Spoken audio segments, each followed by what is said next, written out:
Bonjour à tous et à toutes. On se retrouve aujourd'hui en cette semaine de la QVT, avec un expert qui de mieux placé que Michael pour nous parler de l'accompagnement à la parentalité. Alors je vais te laisser te présenter et nous présenter, les petits chapeaux en rouge. Merci pour ton accueil. Ravi de pouvoir participer à ce webinaire pour cette semaine de la QVT. Donc moi, j'ai un parcours de 18 années dans l'univers du service à la personne. J'ai passé 8 ans dans le groupe Sodexo, dans l'unité avantages et récompenses. Et j'ai rejoint la famille Les Petits Chapeaux Rouges en 2012. Je suis aujourd'hui donc directeur des ventes et j'ai la chance d'être accompagné de 8 formidables collaborateurs que je vais saluer. Donc Inès, Rida, Elodie, Florence, Anaïs, Laura, Karine et Linda. Et notre quotidien est d'accompagner les entreprises privées, les établissements publics, à permettre aux collaborateurs de concilier leur vie professionnelle et leur vie personnelle par le biais des places en crèche. Alors, les Petits Chapeaux en Rouge, c'est une entreprise française qui est née en 2000. On a ouvert la première crèche en 2004 et aujourd'hui, en 2022, nous sommes leaders sur le marché français avec plus de 750 crèches. Donc ça, c'est une fierté pour nous.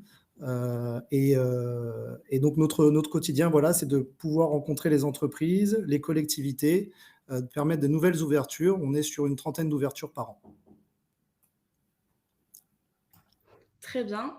Je vais te laisser, présenter, tout d'abord, la QVT qui est, aujourd'hui incontournable, dans le monde de l'entreprise. Oui, alors la QVT, bon, c'est évidemment essentiel et incontournable pour les entreprises. Les salariés aujourd'hui considèrent que le bien-être est prioritaire et la jeune génération que c'est le premier critère de fidélité. D'accord. Alors moi j'ai 2 questions. Comment aujourd'hui on peut se démarquer des autres pour attirer et fidéliser ses salariés? Et quel axe de QVT mettre en œuvre pour faire la différence aujourd'hui? Aujourd'hui, l'axe QVT qui est le plus impactant, celui qui va permettre effectivement de fidéliser ses collaborateurs, qui va permettre d'attirer de nouveaux jeunes talents, de faire la différence, c'est l'accompagnement de la parentalité. C'est Alors vraiment l'axe QVT qui est le plus publicité aujourd'hui par les entreprises. alors justement, j'ai une question à vous poser à vous les participants. Est-ce qu'aujourd'hui dans votre entreprise, vous êtes accompagnés au niveau de votre parentalité? Et si oui, quels sont les axes que votre entreprise met en place et quelles sont les solutions justement? Je vous laisse me répondre dans le chat. Alors, est-ce qu'on a des réponses?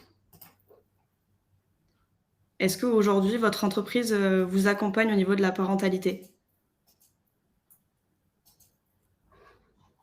Alors j'ai des bonjours, des non. Oui, avec des guides à la parentalité en interne. Non, pas vraiment. Non. Oui, avec des places en crèche, un service d'aide aux devoirs. Oui, plutôt. Non. Alors, Mickaël, je te laisse rebondir sur ces réponses. J'ai quand même une majorité de non. Bon, ça veut dire qu'il y a encore un peu de travail à faire. C'est vrai que les enjeux sont importants. L'accompagnement à la parentalité, c'est un enjeu important, tout simplement parce qu'avoir un enfant aujourd'hui, ça a un impact sur la vie professionnelle. Donc de mettre en place l'accompagnement à la parentalité, c'est bien évidemment fidéliser ses collaborateurs, attirer de nouveaux jeunes talents et c'est aussi, permettre une meilleure égalité homme-femme et apporter, je dirais, une certaine sérénité aux équipes et aux collaborateurs concernés. Et on sait qu'un collaborateur serein, c'est un collaborateur qui va être engagé, concerné, et qui va être donc performant. Donc c'est ça l'enjeu aujourd'hui des entreprises, c'est de mettre en place la qualité de vie au travail pour permettre aussi une meilleure performance. Alors, Alors, concernant l'équilibre des temps de vie, oui, alors il y a encore des inégalités, hein, bien entendu, il y a encore des efforts à faire sur plusieurs sujets, notamment celui-ci. On se rend compte que les jeunes parents et les parents euh, n'ont pas encore les mêmes facilités en termes d'organisation de travail que tout l'ensemble des collaborateurs. Donc c'est sur l'équipe des temps de vie que l'accompagnement à la parentalité va pouvoir aider. Donc là, il y a des chiffres qui sont très parlants. Euh, on va pouvoir avancer aussi sur les inégalités et voir que, en plus des difficultés de la conciliation vie pro, vie perso, Il y a encore une deuxième inégalité qui s'installe, c'est celle pour les femmes, tout simplement, parce que les femmes ont majoritairement cette charge mentale liée à la parentalité.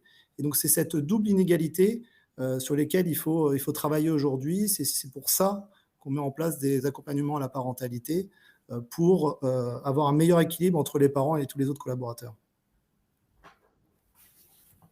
Alors, quelles sont les solutions concrètes? Bon, elles sont multiples. Je vais vous montrer qu'il y a différentes solutions. Il y a 4 leviers. L'accompagnement managérial, je vais y revenir, l'organisation du travail, les services qui facilitent le quotidien et le soutien financier. Et on va parler de ces leviers-là sur 3 moments importants de la parentalité, donc la grossesse, le congé parental et le retour au travail. Donc on va passer à la prochain slide. L'accompagnement managérial, bon, je vais vous parler de ma propre expérience. Et c'est vrai que quand on a une collaboratrice qui vient annoncer à son manager qu'elle attend un heureux événement, on sent encore aujourd'hui une gêne, voire une peur d'annoncer ça, alors que, bon, déjà pour la collaboratrice, c'est une excellente nouvelle, mais c'est aussi une excellente nouvelle pour l'entreprise et c'est une très bonne nouvelle pour le manager. Pourquoi ? Parce qu'aujourd'hui, lorsqu'on fait le choix, pour la plupart des cas, de fonder une famille, on le fait parce qu'on est parce qu'on est épanoui dans son quotidien, dans son couple, mais aussi au travail.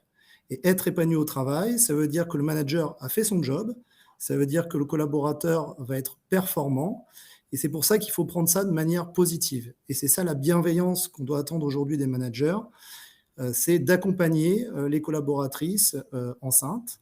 Et il faut qu'on aille plus loin, d'ailleurs, il faut continuer à leur confier des responsabilités, il faut continuer à leur confier des missions importantes. Moi, par le passé, ça m'est arrivé d'embaucher des femmes qui étaient enceintes, donc c'est pas quelque chose qui est interdit, au contraire, et voire même promouvoir des personnes qui partiraient en congé parental.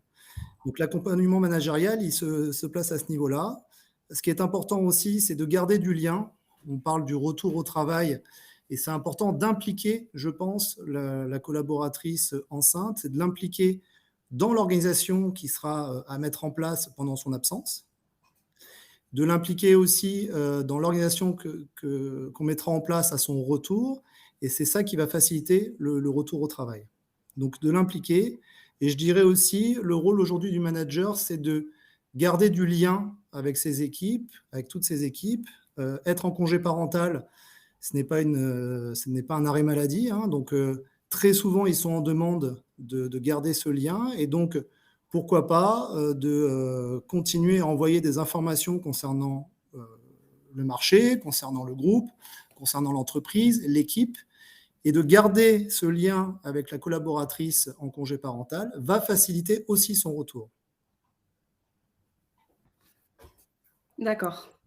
Et est-ce que tu aurais des exemples un peu plus concrets de comment vraiment accompagner une Bon, personne, une femme enceinte aujourd'hui dans une entreprise? on peut le voir par la suite, parce que c'est vrai que ça se joue aussi sur l'organisation du travail. Tout simplement, une femme qui est enceinte a des rendez-vous médicaux. Une femme enceinte, on va peut-être arranger ses horaires, faire en sorte d'éviter que les trajets soient trop longs. Donc, de lui proposer d'arriver plus tard en journée, de lui proposer de faire plus de télétravail. Aujourd'hui, on a des outils qui nous permettent de travailler à distance. Et ça n'enlève pas la performance, au contraire. Hein. Ce n'est pas la présence qui fait la performance, mais au contraire l'accompagnement du manager qui va mettre le collaborateur dans des conditions parfaites pour performer. Et donc voilà, l'accompagnement d'une femme enceinte, c'est de lui réduire bien sûr les trajets, je pense, de lui permettre de s'absenter en pleine journée pour un rendez-vous médical. C'est ça le manager de demain, c'est de pouvoir accompagner et s'adapter, on va dire, aux collaborateurs et non l'inverse. Aujourd'hui, on ne peut pas demander aux collaborateurs de s'adapter à l'entreprise. Il faut que le manager s'adapte à la personnalité du collaborateur, c'est important. Est-ce que tu penses que tout ce que tu es en train de me dire aujourd'hui au sein des entreprises, c'est existant ou il y a encore du travail à faire là-dessus? Alors, je pense qu'il y a encore du travail, parce que je vois encore cette peur d'annoncer qu'on est enceinte. Donc c'est qu'il y a forcément encore des gènes et encore forcément des préjugés là-dessus. Et sur le retour au travail également, on voit qu'effectivement le retour du travail, c'est pas simple parce qu'il faut se remettre dans le rythme. Donc il faut accompagner aussi, les personnes qui retournent au travail et moi j'entends aussi dans mon entourage, que, parfois c'est difficile de retrouver le rythme en quelques jours, chose qui est demandée parfois dans certaines entreprises. Donc je pense qu'il faut prendre le temps. Voilà, on dit souvent que le temps c'est l'argent, mais pas forcément, au contraire. Il faut prendre le temps, il faut être patient avec les équipes, les accompagner pour se remettre dans le rythme et c'est comme ça qu'on va retrouver, la performance assez vite. Donc, voilà, le retour au travail, c'est aussi un moment qui doit être accompagné par le manager. Donc non, je pense que toutes les entreprises ne sont pas encore, matures sur ces sujets, et c'est notre rôle aussi, nous, acteurs du service à la personne, de les accompagner, pour aller chercher, voilà, plus de qualité de vie au travail, donc plus de performance. Tout à fait. J'ai une question, alors d'une participante, qui rentre pas dans le sujet forcément de la parentalité, mais plutôt de la QVT en entreprise. Aujourd'hui, c'est vrai qu'on parle du congé menstruel. Est-ce qu'il y a des axes d'amélioration à faire là-dessus? Certainement, c'est un axe très, ressources humaines. Moi, je serais pas en capacité de pouvoir, répondre, à cette question, mais je veux bien, effectivement être en lien avec cette personne pour me renseigner. Heu, ouais, je n'ai pas de je pense qu'il y a des axes d'amélioration, mais je n'ai pas les réponses. Alors il y a Nadia aussi qui me dit: «Je pense qu'il faut aller encore plus loin». On parle de mise en place de congés menstruels, donc comme dit par Nathalie plus haut. Cela fait partie de l'accompagnement des collaboratrices et généralement, elles doivent cacher leurs fausses couches à leur manager. Sans faire de débat sur le sujet, il faut arrêter de le rendre le sujet tabou. Et oui, c'est Exactement. vrai. Non, mais voilà, il faut, être, complètement, libéré, par rapport à ça. Ce sont des moments de vie importants pour la personne. Il faut les prendre en considération et encore une fois, voilà, ce n'est pas une difficulté complémentaire pour l'entreprise, ce n'est pas une mauvaise nouvelle, quand on annonce une bonne chose et même quand ça se passe pas bien, au contraire, il faut accompagner, il faut en parler. On a des psychologues dans les entreprises qui sont là aussi pour accompagner les collaborateurs.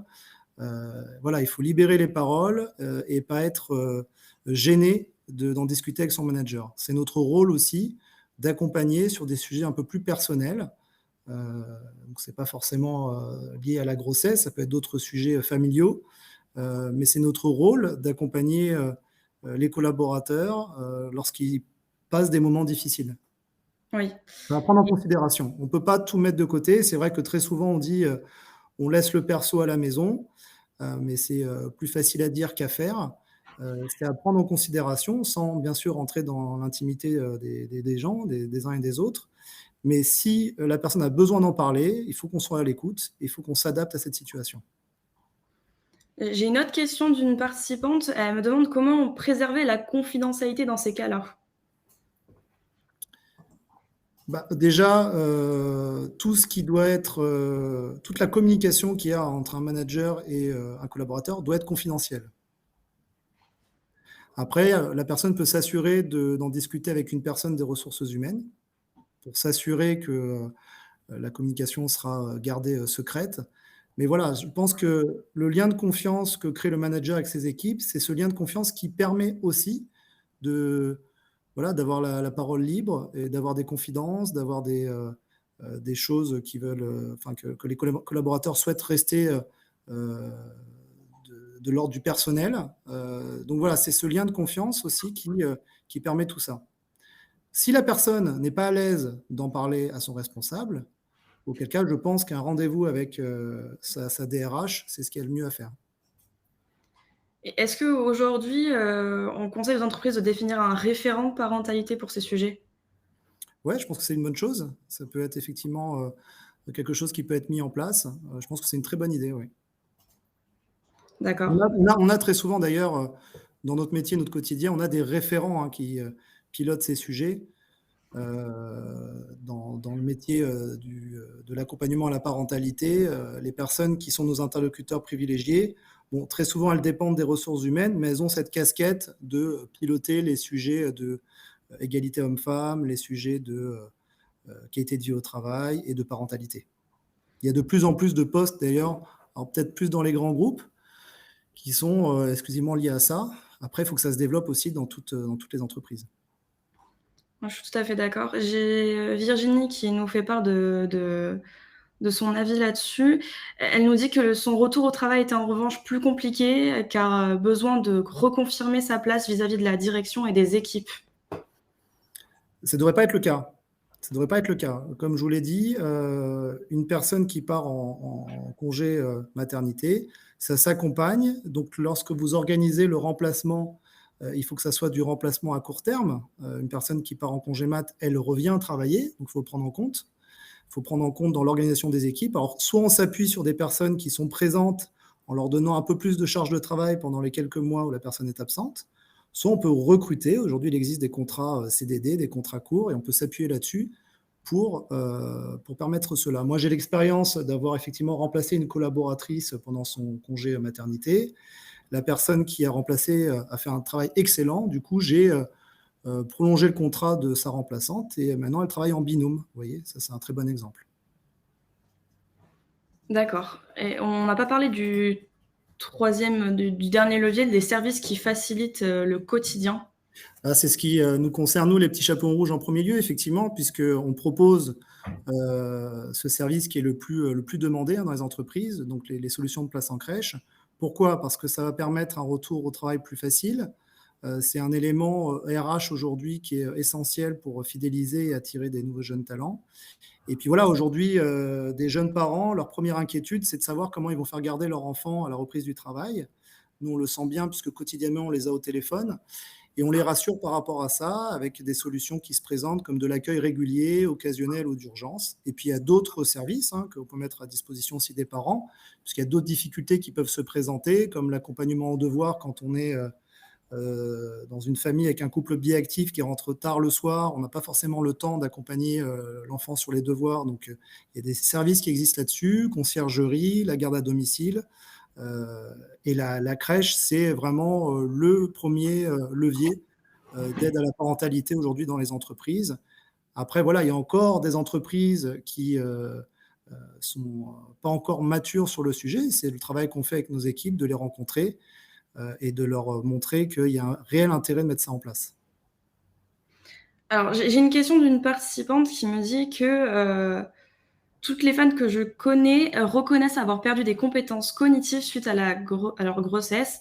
Que faire face à ça dans la reprise de poste? Est-ce qu'il y a justement des remises à niveau, peut-être des enfin, je sais pas si toi tu Ah, as quelque chose à dire là-dessus? moi, dans mon quotidien, puisque moi, j'occupe une fonction commerciale, j'accompagne des commerciaux. Donc, dans mon quotidien, on se remet en question en permanence. Qu'on soit de retour de congé ou pas de retour de congé, on a besoin de se remettre à niveau presque tout le temps, puisque le marché évolue, la fiscalité évolue, les règles du jeu évoluent. Donc ces formations, elles sont en continuité chez nous. Donc ça permet aussi, celles et ceux qui souhaiteraient se remettre à niveau, de pouvoir y participer et d'être accompagnés. Donc après, moi j'invite toutes les entreprises à mettre en place des formations, qu'elles soient internes ou externes, par des sociétés extérieures. Mais oui, c'est important. Il faut qu'on soit formé tout le temps. Moi, ça fait 10 ans que je suis sur le métier de la petite enfance, mais je continue à me former, à participer à des colloques, à me renseigner, puisque, bien sûr, tout évolue. La législation, le métier, c'est important, oui. Alors j'ai une question qui faisait suite à la question de Virginie plus haut. Quel serait le contenu d'un parcours de réintégration d'une femme de retour de congé maternité pour qu'elle se sente bien à son retour? Bah, disons que déjà, il faut, je pense, s'entretenir avec elle, savoir comment elle va, comment elle vit son retour, la séparation avec l'enfant, puisque ça peut être un traumatisme. Très souvent, on parle de l'adaptation de l'enfant, mais c'est surtout les parents qui ont besoin de trouver le bon équilibre. Donc, il faut discuter de ça. Comme je le disais tout à l'heure, en termes d'organisation du temps, si la personne, les premières semaines, a besoin de partir un peu plus tôt pour récupérer son enfant à la crèche, de pouvoir lui laisser cette possibilité-là. On a aujourd'hui des possibilités aussi de permettre aux mamans d'allaiter, puisqu'on propose des solutions proches du lieu de travail. Donc ça permet voilà, de réduire cette séparation, on va dire, et de permettre un retour plus facile. Après l'idée, c'est aussi que les équipes puisque très souvent les personnes font partie d'équipes, de sensibiliser les équipes à être bienveillants avec la personne qui revient pour qu'elle soit accompagnée.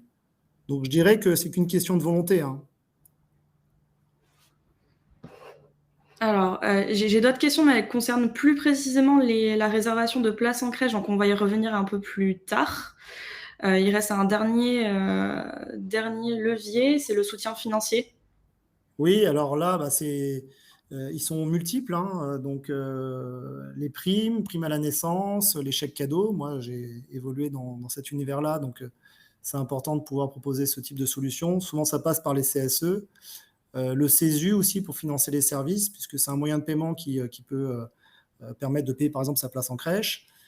Et les mutuelles, bien sûr, les mutuelles, enfin tous ces services-là devraient systématiquement être proposés dans toutes les entreprises aujourd'hui. Alors, on va parler du mode de garde Oui, et l'importance notamment du rôle de l'entreprise. Est-ce que tu peux nous en dire un peu plus?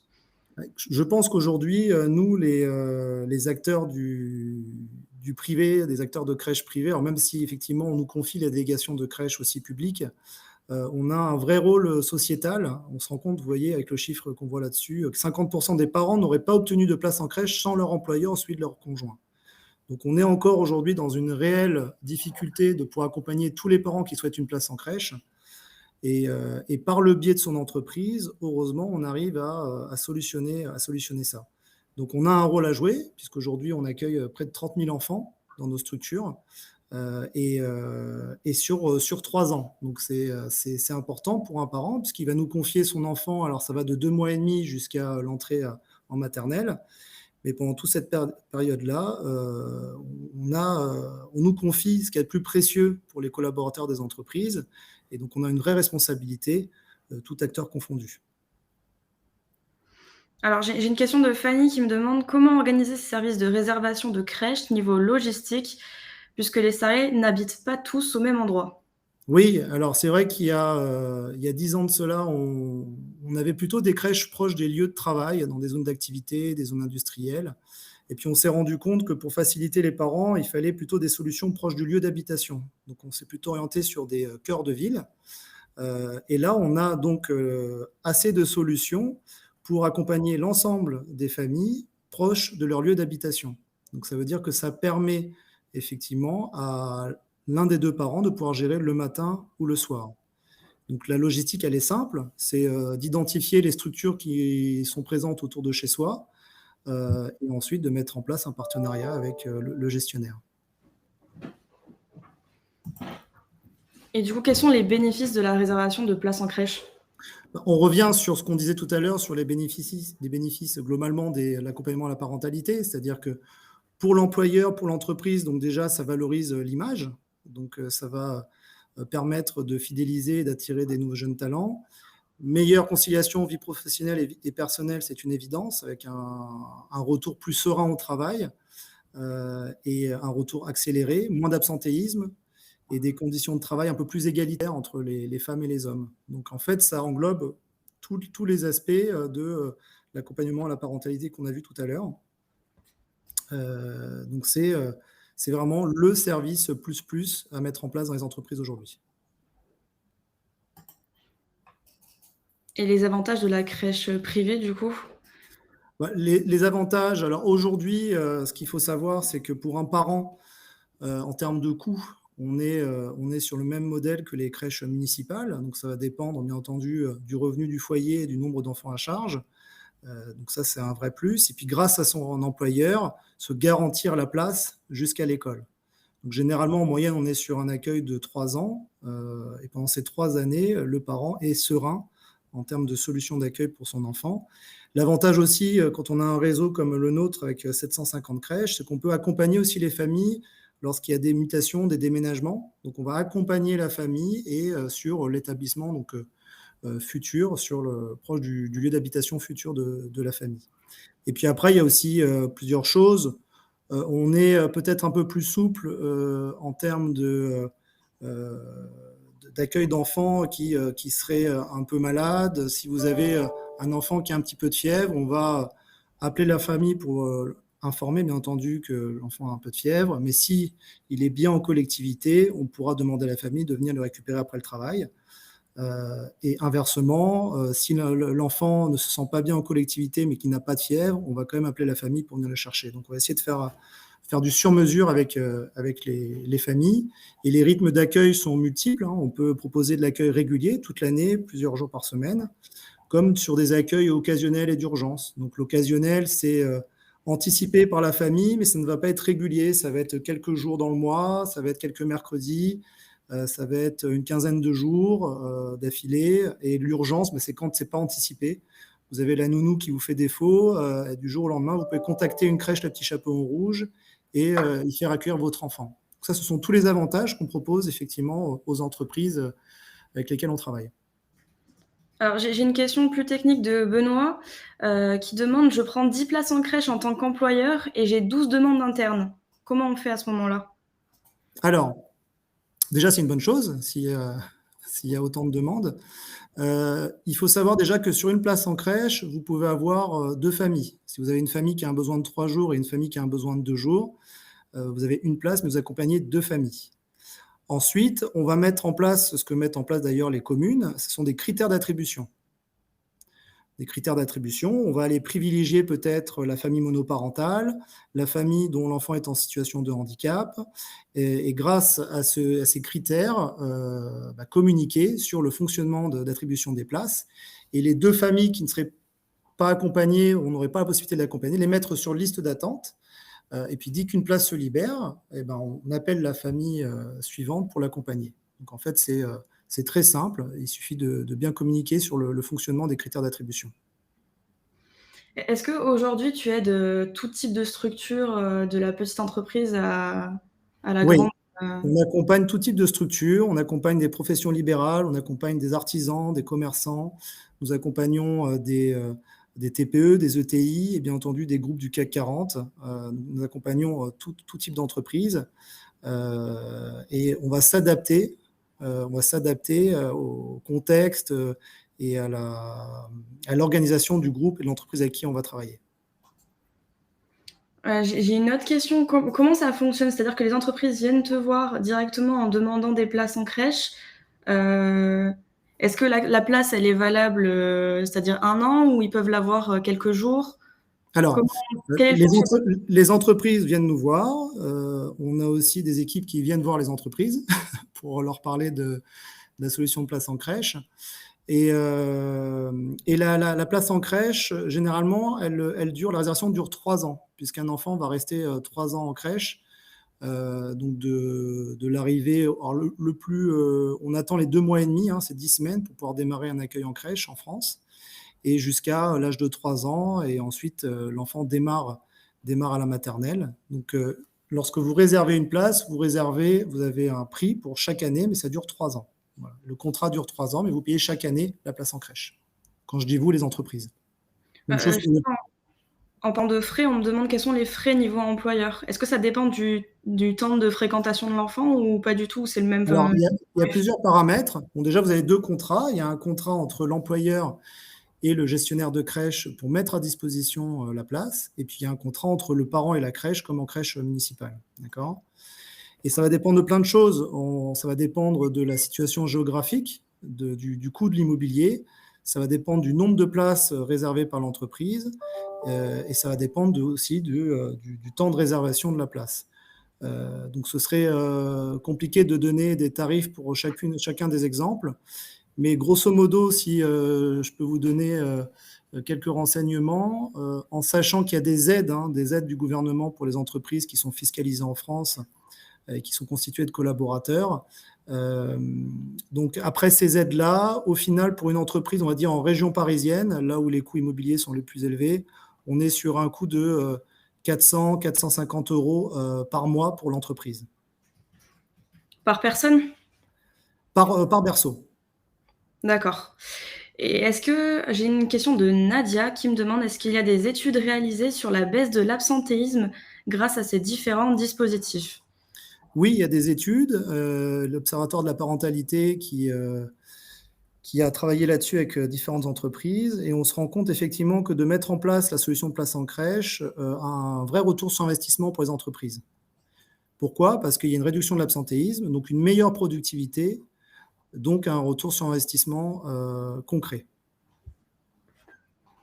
J'ai une autre question de Laura qui me demande: est-ce qu'une solution est possible pour le secteur du bâtiment et des travaux publics? Alors, je pense que tu t'adresses à tout le monde, donc Alors, je n'ai pas compris la est-ce question. est-ce que c'est une solution qui est possible pour le secteur du bâtiment et des travaux publics? Oui, La bien sûr. personne. Oui, bien sûr. Nous avons plein de clients dans ce domaine-là. Il y a tous les univers peuvent être concernés et peuvent mettre en place la solution de place en crèche. Est-ce que tu as des personnalisations en fonction du secteur d'activité des fois ou? On va s'adapter. Alors, par exemple, quand je parlais tout à l'heure des critères d'attribution, quand on est dans une entreprise avec des expatriés, ça peut être un élément à prendre en compte. Donc, le retour en France, par exemple, peut être accompagné d'une solution de place en crèche. Donc là, on va s'adapter au contexte de l'entreprise. Mais après, bon, à part l'âge moyen et le nombre de parents concernés dans l'entreprise, toutes les entreprises ont des collaborateurs qui peuvent être amenés à avoir des enfants et à avoir besoin de place en crèche. C'est ça aussi la force de cet accompagnement, c'est que ça touche tous les univers, tous les métiers, que ça soit même en France ou à l'étranger, puisqu'on est aussi présent à l'international. Alors, je vais avoir une dernière question pour nos participants. Est-ce que vous, aujourd'hui, vous avez, dans votre entreprise, justement, des places en crèche? Est-ce que vous avez justement une réservation qui est déjà faite Si on ou a non? pour nous, les collaborateurs des petits chapeaux rouges. Non, je parle, pour les participants. Est-ce qu'eux, ils ont déjà, mis en place dans leur Ah, entreprise, d'accord, justement des places, en crèche? d'accord. Alors non, malheureusement. Oui, non. Quelques places en crèche, oui. Alors j'ai beaucoup de réponses, j'essaye de lire, au fur et à mesure. Bon, vous pourrez leur Ah! donner mon numéro de téléphone, hein, pour celles et ceux qui n'ont pas encore mis en place cette solution. J'ai Séverine qui est, accompagnée par vous justement. Quelques places en crèche, mais ce n'est pas suffisant au vu de la forte demande. Non. Alors il y en a certains oui, mais d'autres, j'ai quand même beaucoup de non, donc il reste quand même des efforts de la part, de l'employeur, je pense. Ah oui, c'est sûr. Alors non, mais je bénéficie des chèques, CESU, je sais pas si ça se dit comme ça. Oui, le chèque CESU, c'est un moyen de paiement. Donc, c'est de l'aide financière. Ça va pas solutionner, en tout cas, ça va pas aider à trouver une place en crèche, mais ça peut aider à la payer. Alors j'ai plein de réponses. N'hésitez pas si vous avez des questions, c'est le moment de les poser, tant que vous avez un expert avec vous. Alors, j'ai justement une question. Est-ce que le fait que l'entreprise propose des places en crèche a un impact sur le coût final pour les parents ou bien c'est juste une garantie de place? Non, aujourd'hui, c'est une garantie de place. D'accord. Une garantie de place, essentiellement, puisque voilà, on est sur le même fonctionnement que les crèches municipales. Donc c'est là où ça va se jouer. Alors, j'ai certaines personnes qui me demandent, on souhaiterait bien volontiers des coordonnées et du diaporama pour que je vende le projet.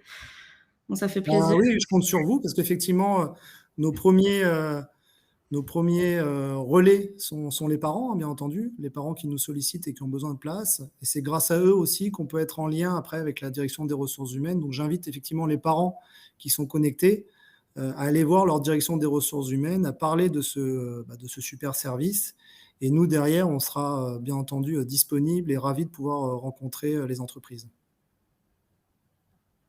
Très bien. Il nous reste un dernier point à aborder, je crois, heu, pour aller plus loin. Oui, alors ce sont des dispositifs, des bonnes pratiques, qu'on pourra pouvoir vous envoyer. Je crois qu'il y a des liens qui sont prévus, Margot.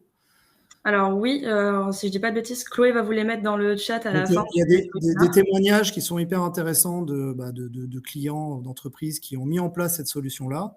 Donc ça peut donner des idées. Et c'est là-dedans aussi qu'on peut voir aussi qu'il y a des retours sur investissement pour les entreprises qui le mettent en place. Alors j'ai une question de Benoît qui me demande comment gérer les entreprises en multi-sites? Plus de 500 notamment. Alors, on a l'habitude, hein, puisqu'on est présent partout en France. Donc, chaque site peut être accompagné. On aura des solutions pour chacun des collaborateurs sur chacun des sites.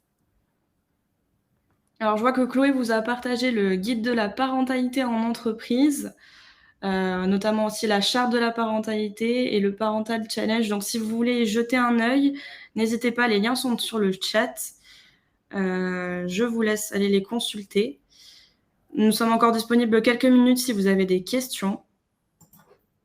J'espère que ça a été plutôt complet. Nous accompagnons des entreprises qui ont plus de 10 000 collaborateurs. Donc, par rapport à ça, il n'y a pas d'inquiétude. Donc, on peut vraiment dire que c'est une solution qui s'adapte à chaque entreprise et à tous les besoins. Exactement. Et avec des avantages concrets pour l'entreprise et notamment aussi pour les collaborateurs. C'est Tout à fait. gagnant-gagnant. Gagnant-gagnant, exactement. Alors, on arrive à la fin de ce webinaire. Je ne sais pas si vous avez des questions. Nous sommes encore disponibles quelques minutes. Il y a une question sur laquelle on n'a pas répondu, je crois. Ah, Margot. oui. Alors, dis-moi. J'ai peut-être dû la passer à un moment donné. La question de Marie, apparemment. Mais Oui. Alors, je connais des personnes qui n'ont pas d'enfants, qui trouvent que c'est injuste que les parents aient des aides financières. Comment faire pour eux? Alors, il faut savoir que mettre en place des solutions de place en crèche, ça ne concerne pas que les jeunes parents, les entreprises le mettent en place aussi parce qu'il y a un vrai impact sur l'ensemble des collaborateurs. Je vous prends l'exemple tout simplement d'un responsable d'équipe qui va avoir sa collaboratrice enceinte, qui va voir son enfant. Le fait de l'accompagner sur une place en crèche va faciliter ce retour et ça aura un impact positif sur l'équipe et sur l'ensemble du service. Donc ça concerne tout le monde. Très souvent, voilà, les seniors sont ravis de mettre en place cette solution dans l'entreprise parce qu'ils ont eu, eux, des difficultés à trouver des solutions quand ils étaient jeunes parents et de pouvoir accompagner leurs équipes, c'est un vrai plus. Donc ça concerne tout le monde. D'accord, j'espère que Marie, on a répondu à ta question. Je vous mets dans le chat le lien vers le site des Petits Chaperons Rouges si vous voulez avoir plus d'informations. Et n'hésitez pas non plus à contacter Mickaël, donc il y a ses coordonnées et son mail si vous avez des questions. Ah, Marie qui nous dit « Je parlais plus des child free qui du coup trouvent ça injuste. » Je ne sais pas ce que c'est les child free. C'est des parents sans enfants qui ne veulent pas d'enfants, je pense. Bon, il y aura toujours des personnes qui trouveront que ce qu'on met en place dans les entreprises est injuste. On peut prendre l'exemple du sport. Voilà, tout le monde n'est pas sportif, tout le monde n'est pas passionné par l'idée d'avoir une salle de sport. Mais il vaut mieux faire des choses que de ne rien faire. Je pense que c'est positif pour l'entreprise, pour son image, ça lui donne de la valeur. Et donc, ce qui donne de la valeur à l'entreprise touche tout le monde. Tous les collaborateurs y trouvent un intérêt parce que ça donne de la valeur à leur entreprise. Eh bien, je te remercie, Mickaël. Merci à toi. Je regarde si on a des dernières questions, mais je ne pense pas. Donc, n'hésitez pas à contacter Mickaël avec ses coordonnées dans le chat. Et je vous remercie d'avoir été avec nous ce matin. Merci à vous tous. Au revoir, merci, bonne journée. Merci Margot.